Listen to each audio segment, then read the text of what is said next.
a disponernos a este día que Dios nos concede. Ya es día 16 del mes de julio. El texto del Evangelio es un texto breve, son 3 versículos, muy parecido al de ayer y al de antier, que el Señor nos ofrece. Vamos a ponernos pues en las manos de Dios, en nombre del Padre, del Hijo y del Espíritu Santo. Amén. Señor, te damos gracias por el regalo de la vida, y no tan solo la vida del tiempo, sino la vida de la eternidad.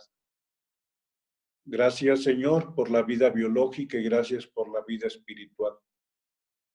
Gracias por el nacimiento en la carne y gracias por el nacimiento en el espíritu. Gracias, Señor, porque nos ofreces no tan solo vida en el tiempo, sino que cuando concluya nuestro tiempo un día, poder gozar de tu presencia. Hoy te pedimos que seas tú nuestro descanso, que seas tú quien nos ofrezcas descanso en el tiempo, pero también descanso en la eternidad. De una forma especial te pedimos por nuestros fieles difuntos, por aquellos por quienes nos diste la vida y mucho más que la vida. Que al cerrar sus ojos podamos nosotros percibir que ellos los han abierto para contemplarte a ti. Y cuando sus pasos se han detenido en el tiempo, recordemos que han iniciado un recorrido en los parajes de la eternidad. Que cuando sus oídos dejaron de oír nuestras voces, esos oídos pudieron escuchar tu voz divina de pastor bondadoso. Que cuando sus labios dejaron de pronunciar palabras en el tiempo, fue porque iniciaron un cántico nuevo en la gloria celestial. Bien, le llamo a esta meditación Visitación del Señor, por una razón que veremos hacia la tercera diapositiva. Pero vamos al texto del Evangelio. Que el Señor esté con ustedes y con tu espíritu. Proclamación del Santo Evangelio según San Mateo. Gloria a ti, Señor Jesús. En aquel tiempo exclamó Jesús: venid a mí todos los que estáis cansados y agobiados, y yo os aliviaré. Cargad con mi yugo y aprended de mí, que soy manso y humilde de corazón, y encontraréis descanso. Porque mi yugo es llevadero y mi carga es ligera. Palabra del Señor. Gloria a ti, Señor Jesús. Bien, este texto sé que se ha vuelto familiar. La razón más importante es que el día 29 de junio, cuando celebramos al Sagrado Corazón de Jesús, hace 3 semanas, fue el texto que se nos ofreció, precisamente porque Él se manifiesta como manso y humilde de corazón. Por eso, en esa fiesta del Sagrado Corazón, este fue el texto que ya hemos meditado. Y ya lo hemos meditado hablando acerca del yugo, hablando de la mansedumbre, hemos hablado del descanso, hemos hablado incluso, ¿te acuerdas de esta expresión Shabbat, Shabbat, Shabbat? El séptimo Shabbat, Shabbat, que es el descanso, que es Cristo con mayúscula, Shabbat, descanso. Shabbat, Shabbat, Shabbat, por ahí lo debes tener en las diapositivas que te he compartido. Pero bueno, hoy te decía, vamos a hablar de la visitación del Señor. Adelante, por favor. Durante muchos siglos, la Iglesia en diferentes países, incluyendo nuestra patria, se encargó de llevar los archivos de la vida civil. Poco a poco, la sociedad civil y la autoridad, en este caso el gobierno, ha ido atrayendo lo que debe ser un control de parte de la estructura gubernamental. Pero mucho tiempo la Iglesia tenía el control de los nacimientos y obviamente el control de los sacramentos. En muchos lugares, inclusive tú ubicas como en Estados Unidos, que una acta de matrimonio religioso equivale también para un juez de paz. Y así podrías ubicar que para muchos países, a veces ante las situaciones de desastres naturales, es tan válido un documento de acta de nacimiento como también un acta de bautizo.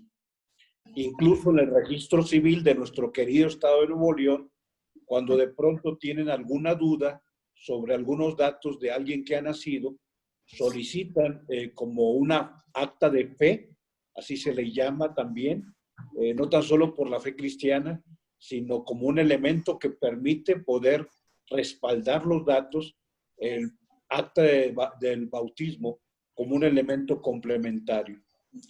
Hago esta referencia porque en algunos archivos, sobre todo de parroquias en Inglaterra, cuando alguien moría, porque también se llevaban los archivos de defunción, y recuerda que incluso no tan solo los archivos, sino que los panteones, si tú has ido a algunos templos del centro y sur del país, en los panteones que estaban en el traspatio de la parroquia, yo te puedo comentar, por ejemplo, sobre la calle Tlalpan, a 3 cuadras del Estadio Azteca, hay un templo donde la parte frontal del templo, sobre calzada de Tlalpan, están incluso las tumbas. Bueno, era la costumbre que la iglesia llevara también el control de la defunción, pero dentro de lo que era el acta de defunción tenía que ponerse la causa de la muerte. Cuando no se sabía exactamente por qué había muerto la persona, en Inglaterra se ponía esta inscripción: murió por visitación del Señor. Digamos, no se complicaba. O sea, ¿qué sucedió? El Señor lo visitó, simple y sencillamente. Me agrada esta expresión porque al final de cuentas se le quita el aire triste de lo que significa la defunción. Digamos, se le quita ese elemento trágico. Yo creo que cualquiera que sea nuestra forma de muerte, solo Dios sabe, y a veces no nos gusta hablar de esos temas, o a veces hasta te puede incomodar, o sea, que hablemos sobre ese momento, pero llegará. O sea, en realidad, cuando venga nuestro momento en que se concluya el cómputo de los minutos, de las horas, de los días, de los meses, de los años, o sea, en realidad no va a ser otra cosa, sino que Cristo visitó a Rogelio. O sea, Jesús visitó a mi mamá, a mi papá, a mi hermano, a tu persona, a mi persona. O sea, qué bella cláusula en este, digamos, documento de los archivos parroquiales en Inglaterra. Simple y sencillamente murió. ¿Por qué? Por visitación del Señor. El Señor vino a tocar a la puerta y lo visitó, la visitó y emprendió el camino. Bien, hablemos un poquito sobre este sentido, adelante hablando del ritual de los fieles difuntos. Este texto de Mateo 11, del 28 al 30, breve. En aquel tiempo exclamó Jesús: vengan a mí todos los que están cansados y agobiados por la carga, y yo los aliviaré. Carguen mi yugo y aprendan de mí, que soy manso y humilde de corazón. Y dice, y encontrarán descanso, porque mi yugo es suave y mi carga es ligera. Exactamente, o sea, este texto tan breve, 3 versículos, 28, 29 y 30, del capítulo 11 de Mateo, se propone sabiamente en la celebración de las exequias cristianas. Porque en realidad se trata de ese momento en que, como lo expresa el ritual completo de los sacramentos, la comunidad cristiana tiene, voy a decirlo, antes de la afirmación que ya está subrayada, dice el ritual de los sacramentos, ¿a qué nos hemos reunido? Dice, a orar por la persona que está tendida en el féretro. Dice, sí, pero no es lo más importante. Dice, ¿a qué nos hemos reunido hoy que estamos aquí en torno a una liturgia exequial? A manifestarle a los seres queridos del difunto que los acompañamos en el dolor O sea, la condolencia como una expresión de una actitud piadosa cristiana dice sí, pero no es lo más importante. ¿Qué es lo más importante? Y entonces yo te digo, bueno, cuando mi mamá, cuando mi papá, cuando tu ser querido falleció, ¿a qué nos reunimos en el templo? Sin duda a orar por él o por ella. Pero dice la iglesia, no es lo más importante. Sin duda a manifestar nuestra condolencia, diciéndole a las personas, no podemos estar donde ustedes están, pero estamos lo más cercanos. Ni podemos sentir lo que ustedes sienten, pero los acompañamos en su dolor. Y esa condolencia, pues, es cristiana, pero dice la iglesia, no es lo más importante. ¿Qué es lo más importante para lo que nos hemos reunido? Si no es para orar por el bien del punto y no es para manifestar nuestra condolencia de fe para aquellos con quienes nos unen lazos de amistad, de sangre o de fe cristiana. ¿A qué nos reunimos? Si la iglesia dice, sacerdote, diles que nos hemos reunido a una celebración. O sea, el motivo importante no es tan solo orar por el fiel difunto. El motivo importante no es tan solo manifestar nuestra condolencia y orar por los fieles difuntos es obra de misericordia y acompañar al que sufre es obra de misericordia. Consolar al triste es obra de misericordia, pero no, nos hemos reunido a una celebración. Y bueno, aceptando esto que la iglesia nos dice y cómo lo orienta, yo les digo, pero ¿cómo hablar de celebración? Cuando no podemos contener nuestras lágrimas. Y yo les digo, bueno, esta es una celebración, porque donde está el pastor esperamos estar los que somos su rebaño. Hermanos, esta es una celebración, porque donde está la cabeza estaremos los que somos su cuerpo. Hermanos, hermanas, esta es una celebración, porque donde está el único hijo de naturaleza, queremos estar los que somos hijos de adopción. Hermanos, esta es una celebración, porque la muerte no es algo que sucede, sino alguien que viene a nosotros, sí, la visitación. La muerte no es algo que sucede, sino alguien con mayúscula que viene a nosotros. Y así, bueno, el creyente contra toda evidencia muere confiado al igual que su maestro, diciendo, en tus manos encomiendo mi espíritu. Hablemos sobre la muerte y hablemos sobre el camino y el destino. Adelante, por favor. Porque a pesar del mutismo, el mutismo es el silencio.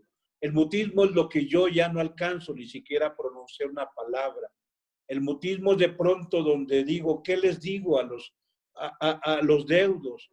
Y yo les he dicho a mis hermanos, a mis hermanas, a mis sobrinas que se conectan aquí, os acompañen. Ahorita sé que es difícil la cuestión del COVID, porque no podemos hacer esa obra de misericordia, de acompañar al que está sufriendo. Nos lo impiden las normas sanitarias. Pero cuando volvamos a la normalidad, la persona de pronto dice, bueno, ¿y qué le digo? ¿Qué le digo a quien está en dolor porque perdió un hijo? Y le digo, no les digas nada, tu presencia lo dice todo. Sí, a pesar de su mutismo, la muerte y lo que podamos hablar sobre la muerte es demasiado elocuente. De esta manera, nosotros somos conscientes de que la vida es un camino y que ese camino tiene un destino, tiene una meta que es la eternidad. Es cierto, o sea, en el trayecto, en el camino, en la ruta, en las estaciones de nuestra vida, cuando nos sabemos peregrinos, hay una palabra que no la he puesto, en algún momento te la comparto, a lo mejor en la tarde, la palabra viandante, con B labiodental, es decir, B chica, labiodental, el viandante, o sea, nosotros somos el viandante, somos el peregrino. Durante el camino, claro, enfrentamos pues eventos, todos, tú y yo, que tienen la envoltura de la incertidumbre humana. Hablemos sobre esa incertidumbre y las pruebas, por favor.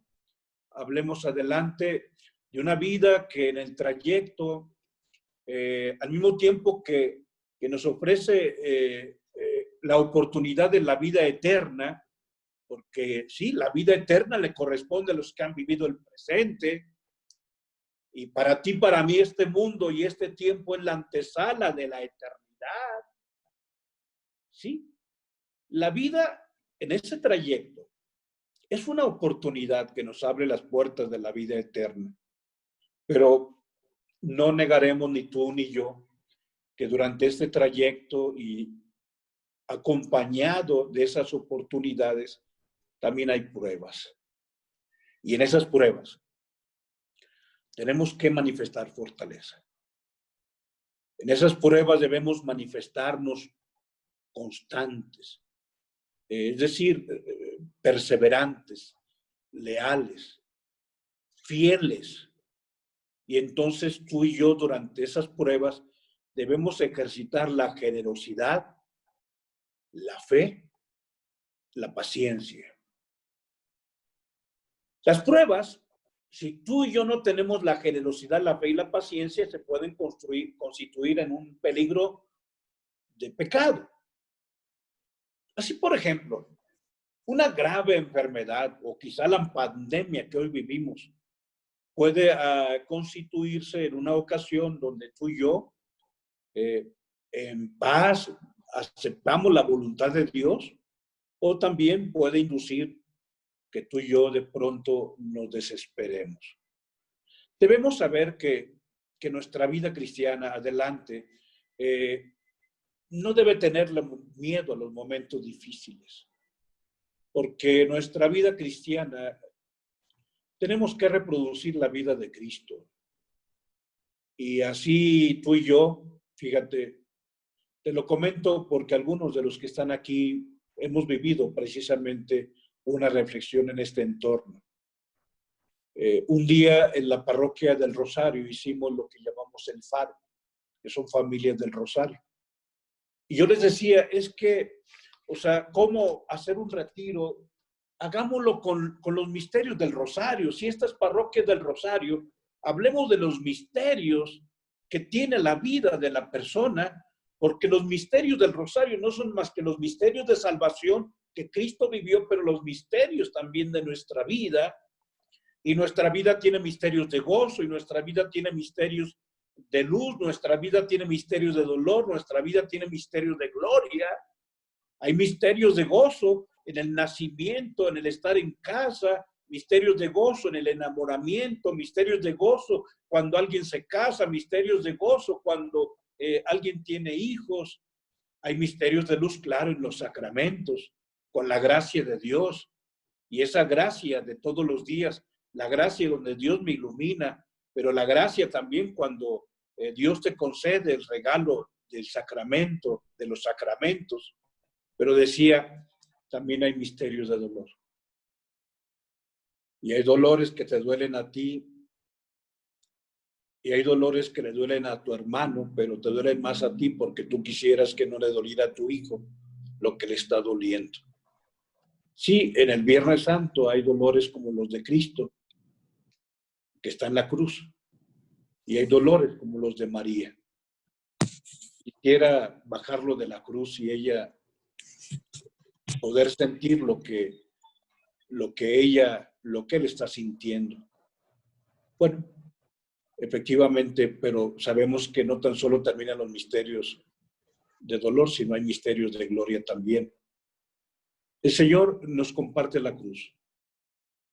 Nuestra vida puede tener pruebas. Hay pruebas físicas, como el dolor y la enfermedad.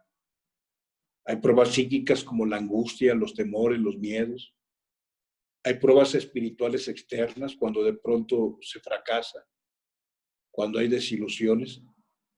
Pero hay pruebas también espirituales del interior, como es la aridez de la noche oscura, donde caminamos a tientas, donde nos sentimos de pronto solos, abandonados, donde a veces cuestionamos a Dios con esa cuarta palabra en la cruz que Cristo mismo ha pronunciado y le decimos, Dios mío, ¿por qué me has abandonado? Una cosa tenemos que ser conscientes tú y yo, que no podemos elegir a Cristo separándolo de la cruz. Pero la siguiente afirmación, aunque no esté subrayada, también es importante. Si tú quieres gozar del domingo de Pascua, no le debes tener miedo al Viernes Santo. Pero ¿cómo, Padre? Aquí hay una palabra que hoy Cristo nos ha pronunciado en este texto de Mateo 11, 28 al 30. Adelante. Él es el buen pastor. O sea, tú y yo debemos saber que nuestra fidelidad en la vida genera cansancios. Cansancios en el tiempo y cansancios una vez que es el cansancio cuando agonizamos. Pero entonces Él nos dice, vengan a mí. Vengan a mí todos los que están fatigados. Vengan a mí todos los que están agobiados por la carga. Vengan a mí, yo los voy a aliviar. Efectivamente, el Señor es el buen pastor que va a tomar a las ovejas cansadas sobre sus hombros. Esas ovejitas que se han mantenido fieles hasta el final, a pesar de tantas pruebas. Es el Señor el que nos introduce sobre sus hombros al reino donde hay pastos de eternidad. ¿Sí? Reitero que junto con este texto de Mateo 11, 28 al 30, la liturgia de las exequias también debe ir acompañada del Salmo 23. El Señor es mi pastor, nada me falta, en verdes praderas me hace reposar y hacia fuentes tranquilas me conduce para reparar mis fuerzas.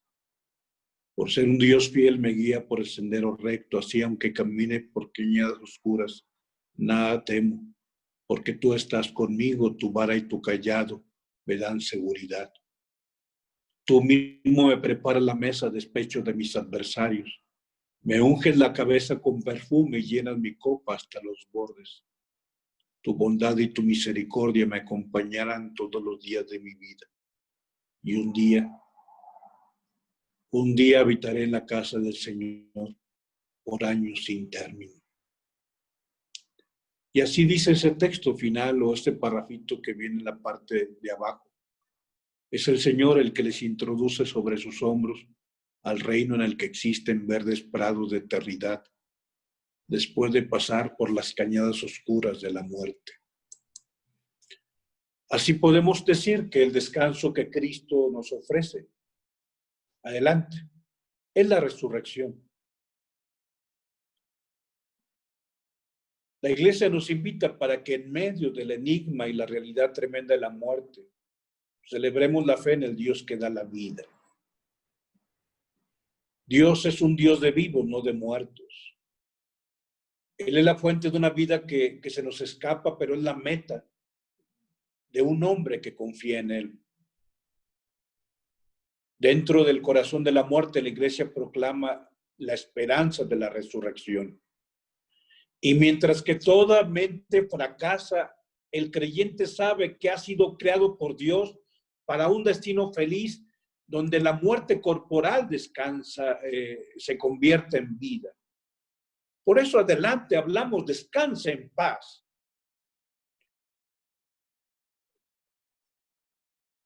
Dale, Señor, el descanso eterno y luzca para él la eterna luz. Dale, Señor, el descanso eterno y brille para él la eterna luz. Dale, Señor, el descanso eterno y brille para él la eterna luz. Descanse en paz. Así sea. Que las almas de nuestros fieles difuntos, por el amor y la misericordia de Dios nuestro Padre, por los méritos de la pasión gloriosa de Cristo, por sus obras buenas que han hecho y que Dios mejor conoce, y por la oración sencilla pero llena de piedad de quienes formamos la iglesia, merezca gozar del descanso eterno, así sea. Así lo pronunciamos. Es la afirmación rotunda de un gozo de haber llegado a la vida verdadera. Porque esa persona persevera a pesar de los cansancios de la vida. Y entonces encuentra el verdadero descanso. Sí, nosotros aceptamos la muerte, pero confiamos que en Cristo hemos vencido sobre ella. Adelante, concluimos. Dice el Señor, vengan a mí todos los que están fatigados y agobiados por la carga, y yo los aliviaré. Se lee solemnemente en la fiesta del encuentro definitivo de un cristiano con su Señor. Y es que sabemos que donde está el pastor también estará su rebaño. Que donde está aquel que es la cabeza, esperamos estar aquellos que formamos su cuerpo místico. Es por ello que la iglesia dice, a ver, Rogelio, dile a esta comunidad a qué ha venido. Dile que si ha venido a orar por el fiel difunto es bueno, pero no es lo más importante. Dile que si ha venido a decirle a la familia del difunto que los acompañan en su dolor, diles que eso es bueno, pero que no es lo más importante. Diles, Rogelio, que más allá de haber venido a orar por el fiel difunto, diles que más allá de haber venido a manifestar condolencia con la familia de quien murió, diles que han venido a una celebración. Diles que han venido a la celebración de Cristo. Diles que han venido a la celebración de la Pascua de alguien que le pertenece a Cristo. La muerte es siempre un desafío, a la que no le tenemos miedo, pero que sí te invita a ti, me invita a mí a que no estemos perdiendo el tiempo. En nombre del Padre, del Hijo y del Espíritu Santo.